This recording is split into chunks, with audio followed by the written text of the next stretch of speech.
साथियों नमस्कार। वेनेजुएला और अमेरिका के बीच में जो संघर्ष चल रहा है, इसके पीछे क्या प्रमुख कारण है? इसका अलग अलग आपने विवरण सुना होगा। बहुत से लोग अलग अलग लेवल पे इसका इंटरप्रिटेशन कर रहे हैं। हम भी कुछ पहलुओं को इसमें ऐड करेंगे। वेनेजुएला में ऐसा क्या है कि अमेरिका और ट्रंप, उनकी पूरी फोर्स पीछे पड़ गई है? अमेरिका ने जो वहाँ का सबसे बड़ा अपना वॉरशिप है वो कैरिबियन रीजन में लगा दिया है वेनेजुएला की तरफ। 15,000 ट्रूप्स वेनेजुएला को देख रहे हैं, निशाना बनाए हुए हैं। और अमेरिका ने जिस तरीके का आचरण किया है उस पे बहुत से लोग कह रहे हैं कि ये डेमोक्रेसी की हत्या है, ये मानवाधिकार की हत्या है। एक देश के राष्ट्रपति को इस तरीके से गिरफ्तार कर लिया गया है, उसकी पत्नी को गिरफ्तार कर लिया गया है। बहुत से देश क्वेश्चन मार्क उठा रहे हैं। रशिया कंसर्न्ड हो गया इस बात से कि भाई जो भी घटना घटी है उसके पीछे जो रूल रेगुलेशन का वायलेशन किया गया है उससे रशिया भी चिंतित है। इससे चीन का भी चिंतित होना वाजिब है। नॉर्थ कोरिया भी कह रहा है कि बहुत गलत परिणाम होंगे इसके, और वो भी कोई गलत एक्शन ले सकता है अगर अमेरिका इस तरीके की सोच रखता है। क्योंकि अमेरिका आज वेनेजुएला को जो पीछे उसका पूरा टारगेट कर रहा है, इसके पीछे खाली कुछ एक मोटिव्स नहीं हैं। ये एक लंबी लड़ाई है और एक पुरानी लड़ाई है। सबसे पहले तो वो देखें, और वो है आइडियोलॉजिकल बैटल।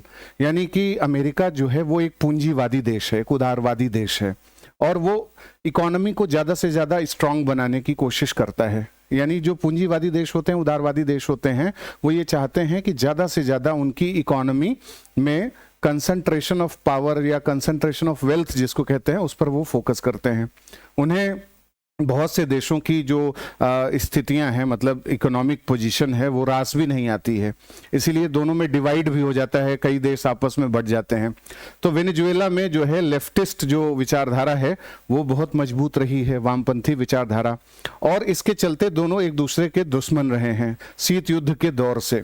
लेकिन बात आई तब जब ये देखा गया कि वेनेजुएला से इल्लीगल माइग्रेंट्स पहुंच रहे हैं अमेरिका में। तो ट्रंप का कहना है कि इल्लीगल माइग्रेंट्स वहां पर जो आ रहे हैं उनको ज़्यादा से ज़्यादा अमेरिका में जाकर के व्यवस्था को खराब करने के लिए मादुरो जो सरकार है, यानी वेनेजुएला के जो राष्ट्रपति हैं निकोलस मादुरो, उन्होंने पूरे अपने प्रिजन्स में जो जेल में जो प्रिजनर्स हैं, इनमेट्स हैं, उन्हें ओपन कर दिया कि जाओ भाई, एस्लम सीकर के रूप में तुम शरण लेने के लिए भाग जाओ यूएस में। और इस तरीके से ज्यादा मात्रा में ये लोग जो आए, इनको ट्रंप अलग अलग समय में कहते रहे हैं कि मैक्सिको से जो इल्लीगल माइग्रेंट्स आते हैं वो रेपिस्ट हैं, वो ड्रग लॉर्ड्स हैं, ड्रग कार्टेल वाले हैं, और ये आकर के पूरे अमेरिका की जो व्यवस्था है उसको भंग कर देंगे। और इसी तरीके से उन्होंने वेनेजुएला पर भी आरोप लगाया और भी देशों के ऊपर आरोप लगाया। तो पहली जो चीज है वो है इल्लीगल माइग्रेशन का मुद्दा, और इल्लीगल माइग्रेशन के मुद्दे पर बहुत ज्यादा अमेरिका आज जो है सतर्क हो गया है, क्योंकि अपनी डेमोग्राफी में उसे बाहरी नहीं चाहिए, और इसीलिए वो एक जेनोफोबिक कंट्री के रूप में भी बिहेव कर रहा है। यानी कि आउटसाइडर से नफरत करना, आउटसाइडर से फियर रखना, आउटसाइडर को क्रश करना, इसको हम जेनोफोबिया कहते हैं। तो आज ट्रंप सरकार जेनोफोबिया की शिकार है, और जो दोषी नहीं भी है तो उसके जो है एक्शंस को इस तरीके से कैलकुलेट कर रही है कि अमेरिका के हित बिगड़ जाएंगे। तो वेनेजुएला अगर यहां पर प्रवेश करता है, वहां के नागरिक प्रवेश करते हैं, तो चीजें खराब होंगी, ऐसा अमेरिका का मानना है।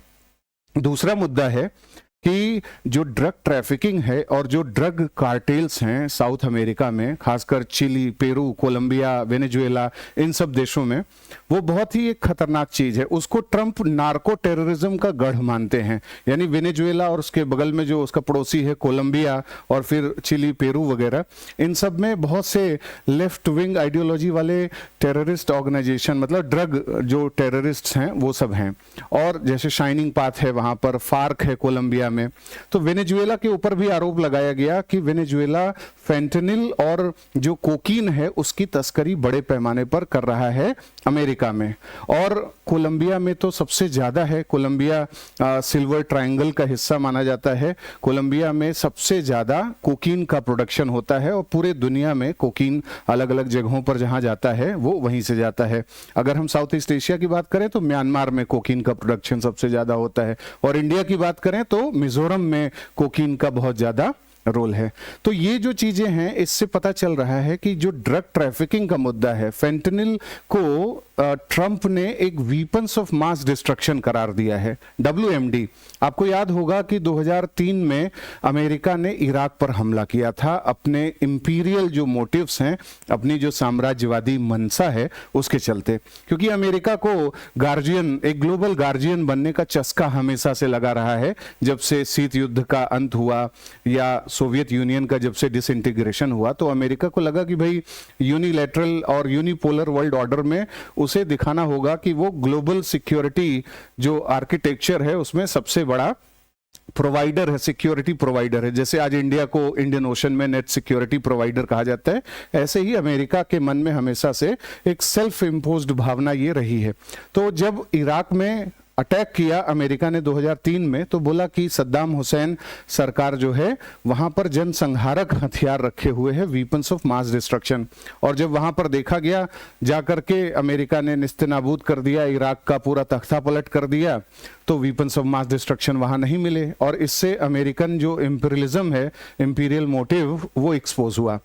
वो चीज इन्होंने अब यहां पर देखी है कि ऐसा वीपन्स ऑफ मास डिस्ट्रक्शन तो है नहीं वेनेजुएला में, लेकिन फेंटनिल और जो ड्रग कार्टेल्स हैं वही सबसे बड़ा वीपन्स ऑफ मास डिस्ट्रक्शन है, ऐसा इनका कहना है। और यही कारण है कि जो ड्रग कार्टेल्स बड़े बड़े लेवल पे काम करते हैं यहाँ पर वेनेजुएला में, उन सबको ट्रंप सरकार ने फॉरेन टेररिस्ट ऑर्गेनाइजेशन यानी FTO का दर्जा दिया है। दो ऐसे सबसे बड़े जो ड्रग कार्टेल्स हैं वेनेजुएला में, उनको FTO का दर्जा दिया गया।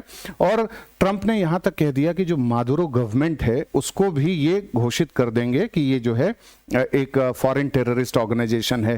ट्रंप ने 2017 में जब काटसा कानून बनाया, कैटसा कानून यानी countering America's adversaries through sanction act, और उन्होंने अपने एनिमी की एक लिस्ट बनाई, सूची बनाई, तो उसमें वेनेजुएला को रखा, ईरान को रखा, रशिया को रखा, कई ऐसे देशों को रखा जिनसे उनका इंटरेस्ट मैच नहीं करता है। तो वेनेजुएला के पीछे पड़ने का दूसरा रीजन ड्रग ट्रैफिकिंग से रिलेटेड है। तीसरी जो सबसे बड़ी बात है वो ये है कि जो उसके पास ऑयल रिजर्व्स हैं, यानी वर्ल्ड का सबसे बड़ा जो प्रूवन ऑयल रिजर्व है वो वेनेजुएला के पास है। 2023 में अमेरिका की जो एनर्जी एजेंसी है वो खुद ही कहती है इस बात को कि पूरा जो ग्लोबल क्रूड ऑयल प्रोडक्शन था उसमें वेनेजुएला का हिस्सा था 0.8%, और हर दिन जो है 9 लाख बैरल तेल एक्सपोर्ट किया था वेनेजुएला ने 2023 में। और China is the biggest buyer, China सबसे ज्यादा वेनेजुएला से तेल खरीदता है। तो ये मामला है ऑयल, एनर्जी का, ऑयल एक वीपन के रूप में है। एक ऐसा समय था 1960 के दशक में जब इनके बीच में मतलब ऑयल ट्रेड वेट के मुद्दे पे बहुत अच्छा माना जाता था रिलेशन, यानी वेनेजुएला के बीच में और यूएस के बीच में। और ये कहा जाता था कि अगर कोई अमेरिकन 100 रुपीज अर्न कर रहा है तो 80 रुपए उसमें 80 रुपए इधर अर्न कर रहा है वेनेजुएला में, यानी इतना सिम्बायोटिक ट्रेड रिलेशनशिप इनके बीच में था। लेकिन बाद में धीरे धीरे मामला बिगड़ गया। जो लेफ्टिस्ट यानी कम्युनिस्ट गवर्नमेंट और रेजिम्स रहीं, जो अलग अलग समय में वहाँ की सरकारें आईं, ह्यूगो चावेज की जो सरकार रही, चावेज की, और उन सब ने वेनेजुएला और अमेरिका के बीच में जो लड़ाइयाँ लड़ी गई 1960-70 के दशक में, उसमें ये कहा गया death to America, death to Americans, और इधर अमेरिका ने भी उसको निस्तेनाबूद करने की कोई कोर कसर नहीं छोड़ी, जो कि मतलब शीत युद्ध के चीजों का परिणाम था। तो ये घटनाक्रम आगे बढ़ता चला गया और इसके चलते दोनों के बीच में रिश्ते बिगड़ते चले गए। अब मुद्दा ये आता है कि एक चीज हम और अच्छे तरीके से इसको समझें कि जब 2011-12 का जो समय था, उस समय ह्यूगो चावेज जो वहाँ के प्रेसिडेंट थे और उन्हें कैंसर हो चुका था, कैंसर डायग्नोस हो चुका था और वो अंतिम चरण में अपने थे। अचानक से उनको समझ में आया कि अगर हमने निकोलस मादुरो के लिए नहीं मांगा वैलिडिटी पूरे जनता से, तो हमारा हेयर, हमारा उत्तराधिकारी ये कैसे घोषित होगा और चीजें कैसे चलेंगी, क्योंकि मादुरो को बहुत लंबे समय से ह्यूगो चावेज प्रोटेक्ट कर रहे थे और उसे पॉलिटिकली बढ़ा रहे थे, ग्रो अप कर रहे थे, ताकि बाद में कभी वो उनका उत्तराधिकारी बन सके। इसके पहले बहुत से काम किए थे लेफ्ट, जो मतलब जो विपक्षी दल था वेनेजुएला में, उसके साथ भी जुड़ करके निकोलस मादुरो ने काम किया था। शुरुआत तो उनकी बस ड्राइवर के रूप में हुई थी और उसके बाद उन्होंने ट्रेड यूनियन में भी काम किया, मिल्स में काम किया। उनके पिता भी ट्रेड यूनियन से जुड़े हुए थे। तो जो शावेज थे, ह्यूगो शावेज, उनके द्वारा जो एक बैकग्राउंड तैयार किया गया, उसके चलते इनको सत्ता मिली। और इनको जब पूछा गया ह्यूगो शावेज के बारे में निकोलस मादुरो को, तो निकोलस मादुरो ने कहा कि मुझे तो वो एक लिटिल बर्ड के रूप में मानते हैं और मैं वो लिटिल बर्ड हूं जो वेनेजुएला को उड़ान भरना सिखाऊंगा, जो मैं बताऊंगा कि किस तरीके से वेनेजुएला की इकोनॉमी और सारी चीजें अच्छी बेहतर चलेंगी। आपको बता दूं कि जो साउथ अमेरिका है उसमें जो सबसे बड़ा रीजनल ऑर्गेनाइजेशन है, ट्रेड ऑर्गेनाइजेशन, जिसको हम मर्कोसुर बोलते हैं। मर्कोसुर 1991 में बना था और वो काम कर रहा था, इसमें ये सब कंट्री शामिल रही हैं, ब्राज़ील, जो पैराग्वे है, उरुग्वे, ये सब देश उसमें सदस्य रहे हैं। लेकिन बाद में वेनेजुएला को इसका सदस्य बनाया गया था। मैं ये बात इसलिए जोड़ रहा हूँ, एक आपको अलग डायमेंशन मिले। डायमेंशन इसलिए क्योंकि वेनेजुएला जब इसमें शामिल रहा, जो कि सबसे बड़ा साउथ अमेरिका का रीजनल ऑर्गेनाइजेशन था, तो उसमें से उसको सस्पेंड किया गया। सस्पेंड इसलिए किया गया कि इसकी जो नीतियां थी वो बहुत ज़्यादा प्रभुत्व वाली, हेजीमनी वाली थी। और वेनेजुएला चाहता था कि हम अपनी खुद की करेंसी चलाएं, हम वर्ल्ड बैंक पे, IMF में, अमेरिका के डॉलर पर, इन सब चीज़ों पर बिल्कुल निर्भर न हो और एक ठोस इकोनॉमिक पॉलिसी बनाएं। तो जो इनकी सरकार थी, मादुरो की सरकार और ह्यूगो शावेज की जो सरकार थी, ये सब चाहते थे कि एक कॉमन करेंसी साउथ अमेरिका में बने, जिसे बोला गया था सुक्रे नाम की वो करेंसी होगी। लेकिन वो बाद में उतना ज़्यादा मटीरियलाइज नहीं हो पाया वो कॉन्सेप्ट। लेकिन ये दिख गया कि वेनेजुएला के अंदर एक अलग प्रकार का इकोनॉमिक प्रोटेक्शनिस्ट पॉलिसी थी, यानी एक अलग प्रकार का आर्थिक संरक्षणवादी नीति थी। वो बिल्कुल भी कोई भी विदेशी ताकत को वेनेजुएला के पॉलिटिक्स में, वेनेजुएला के सोसाइटी में, वेनेजुएला के कल्चर में और उसके साथ साथ साउथ अमेरिकन जो इकोनॉमी और कल्चर वल्चर है उसमें भी इंटरफेरेंस नहीं करने देना चाहता था। और इसीलिए वेनेजुएला की ये जो पॉलिसीज थी वो थोड़ा प्रोग्रेसिव कम मानी गई कि ये तो बड़ा संकीर्ण तरीके से सोच रहा है, और उसे सस्पेंड कर दिया गया था। बाद में एक बार और जोड़ने की कोशिश की गई लेकिन जोड़ा नहीं। तो कहने का मतलब है कि ये वाला जो जेस्चर था इनका, मादुरो का या वेनेजुएला का, उसके चलते जो है ये देखा गया कि अमेरिका के मन में एक अलग प्रकार का संशय आया कि भाई जो लैटिन अमेरिका का क्षेत्र है, जो साउथ अमेरिका का क्षेत्र है, उसमें अमेरिका का जो प्रभुत्व है, अमेरिका की जो हेजीमनी है, वो बिल्कुल डाउन हो जाएगी और इसलिए इनको टारगेट करना होगा। इसलिए टारगेट करना होगा कि अमेरिका को कैरेबियन रीजन में अपना कंट्रोल चाहिए, अमेरिका को पैसिफिक में अपना कंट्रोल चाहिए, अमेरिका को अपना बॉर्डर भी सिक्योर करना है, बॉर्डर मैनेजमेंट करना है। और ये वो मामला है जहां से ट्रंप जो है अमेरिका को एक नेशनलिस्ट गवर्नमेंट या एक अल्ट्रा नेशनलिस्ट गवर्नमेंट होने का संदेश दे सकते थे।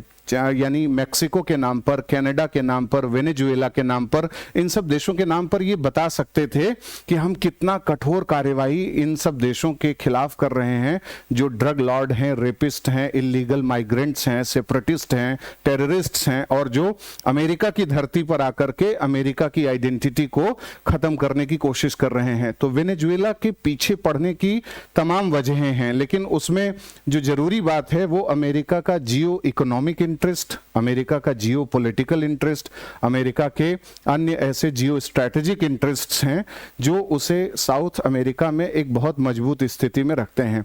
आपने देखा होगा कि बहुत से देशों की जो सरकारें होती हैं वो अपने आसपास के देशों में ऐसा लीडरशिप चाहती हैं कि जो उनके मुताबिक चल सके उनका कामकाज, क्योंकि बिजनेस भी प्रभावित होता है, कोई भी ट्रेड इनिशिएटिव होगा वो भी प्रभावित होगा। जैसे शेख हसीना की सरकार थी तो बड़े अच्छे अच्छे इनिशिएटिव चल रहे थे, लेकिन यूनुस लेड गवर्नमेंट जब आई बांग्लादेश में तो हमारे बहुत से जो कार्यक्रम थे, जो इनिशिएटिव्स थे, वो सब खटाई में चले गए, ठंडे बस्ते में चले गए। तो मुद्दा ये है कि अमेरिका भी इसी तरीके की सोच रखता है और इसीलिए ट्रंप ने बोला कि हम जब तक एक यहाँ पर स्टेबल और एक अपने हिसाब से सरकार का सत्ता का हस्तांतरण नहीं कर देते, एक ऐसी कठपुतली सरकार जो अमेरिका का समर्थन करने वाली हो, जो अमेरिका को ऑयल के मामले में कोई बार्गेन न करे, जो ड्रग ट्रैफिकिंग के मुद्दे पर कार्यवाही करे, ये सब करने वाली जो सरकार होगी तब जाकर के अमेरिका कुछ इस बारे में सोचेगा। तो वेनेजुएला एक बहुत ही नाजुक मोड़ से गुजर रहा है।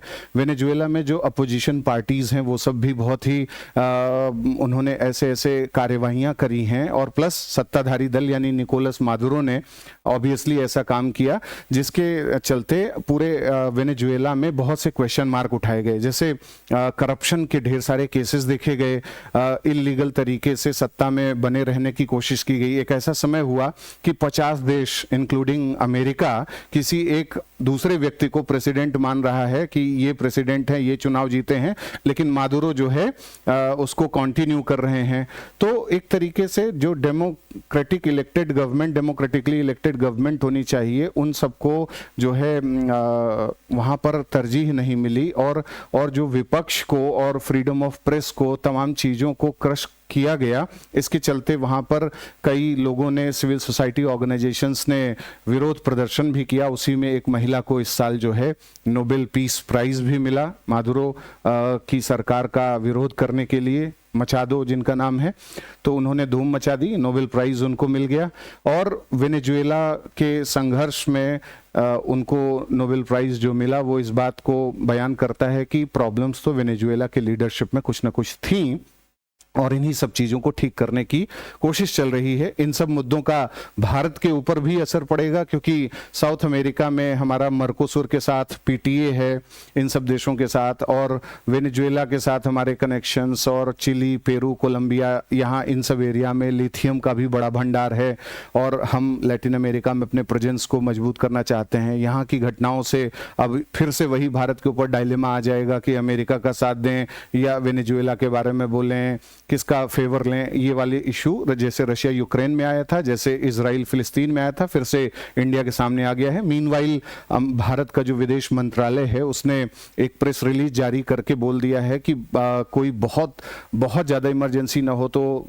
यहाँ से लोग ना जाएं, वेनेजुएला की यात्रा ना करें और वेनेजुएला में जो भी भारतीय हैं वो मतलब अपने को ज़्यादा से ज़्यादा सुरक्षित करने की कोशिश करें। सरकार जो भी कार्यवाही कर सकती है इसमें करेगी।